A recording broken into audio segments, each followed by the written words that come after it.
Hello learners, welcome back to my YouTube channel. ये जो grammar series चल रही है इसमें आज का टॉपिक है हमारा कंजक्शन। और बिना बातें या टाइम वेस्ट किए हम कंजक्शन को समझते हैं कि कंजक्शन होता क्या है।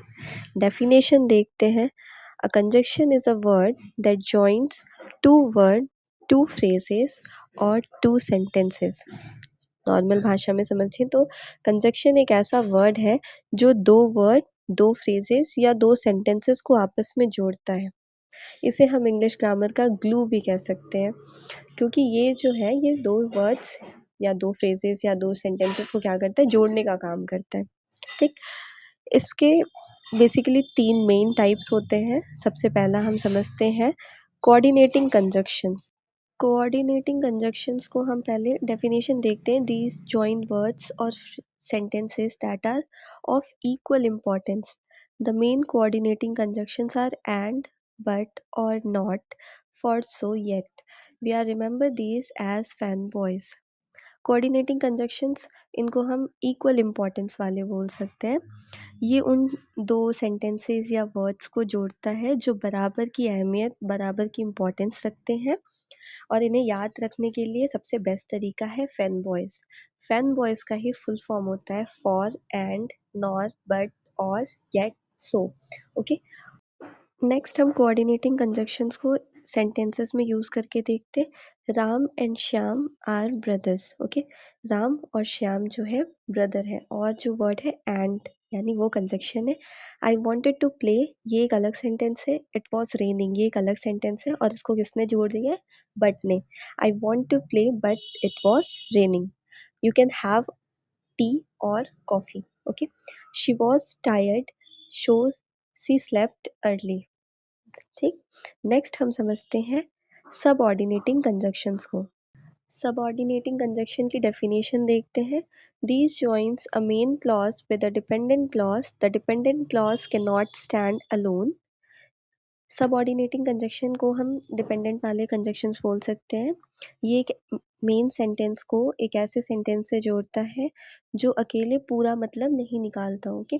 जिसका अकेले पूरा मतलब नहीं निकल सकता है, और इनको ही डिपेंडेंट बोलते हैं। और इसमें जो कॉमन सबऑर्डिनेटिंग कंजक्शंस आते हैं वो आते हैं because, if, when, while, after, before, all दो, सिंस, एज, अनलेस। ओके। ये सारे के सारे एग्जांपल है सबऑर्डिनेटिंग कंजक्शंस के। अब इनको हम सेंटेंसेस में यूज़ करते हैं कि सेंटेंस में किस तरह से यूज़ किया जाता है। फर्स्ट एग्जांपल देखते हैं। I was late because the bus broke down. Okay. The bus broke down, ये कोई अकेले सेंटेंस का मतलब नहीं निकल रहा है जब तक इसमें I was late because add ना हो। Okay. Next sentence, call me when you reach home. If you work hard you will pass. We stay inside after it started raining. Okay. Next हम समझते हैं कोरिलेटिव कंजक्शंस को। Okay. Definition को देखते हैं। These work in pairs to join equal sentence parts. Both words are always used together. Okay. Correlative conjunctions, नाम से ही पता चल रहा है कि ये हमेशा जो है जोड़ी में या कोरिलेट करके आते होंगे।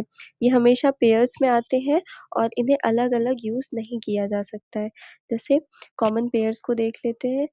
आइदर और, neither nor, both and, not only but also, whether और। ओके। ये सारे जो पेयर्स हैं ये हमेशा साथ में ही यूज़ होंगे। इनके एग्जांपल्स देख लेते हैं। पहले एक लिस्ट ऐड की है, उसको देख लीजिए कि ये कौन-कौन से जो कॉमन पेयर्स हैं उनकी लिस्ट है कि ये किस तरह से एक साथ यूज़ किए जाते हैं। अब एग्जांपल देखते हैं। फर्स्ट एग्जांपल देखते हैं। आइदर यू कम और यू गो। ओके। आइदर और हमने साथ में यूज़ किया। He is neither tall nor short. She is both intelligent and kind. He is not only clever but also helpful. Okay. तो correlation में जो भी वर्ड्स आएंगे वो साथ में पेयर करके आएंगे। और कंजक्शन को समझने के लिए एक इम्पॉर्टेंट नोट भी है मैंने ऐड की है। How to identify a conjunction. Okay. किसी कंजक्शन को किस तरह पहचाना जाता है। If you remove the conjunction the sentence break into two separate ideas.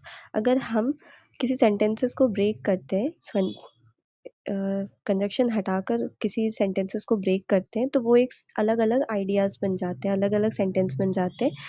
वहाँ से हमको समझ आता है कि यहाँ पर एक कंजक्शन ऐड हुआ है। जैसे एग्ज़ाम्पल देखते हैं, आई रैन बिकॉज़ आई वाज़ स्केयर्ड। मैं भागा क्योंकि मैं डर गया था। ठीक, तो आई रैन मैं भागा, आई वाज़ स्केयर्ड ये दोनों अलग-अलग सेंटेंसेस हुए और इसको हमने कौन से कंजक्शन से ऐड किया है? बिकॉज़ से। ओके, तो ये एक सिंपल तरीका है कंजक्शन को सेंटेंसेस में पहचानने का। Okay, hope you understand the video और हमारे साथ बने रहें और अगर आपको सीरीज़ अच्छी लग रही है तो आप अपने फ्रेंड्स के साथ शेयर करें और सब्सक्राइब करना ना भूलें। Thank you for watching.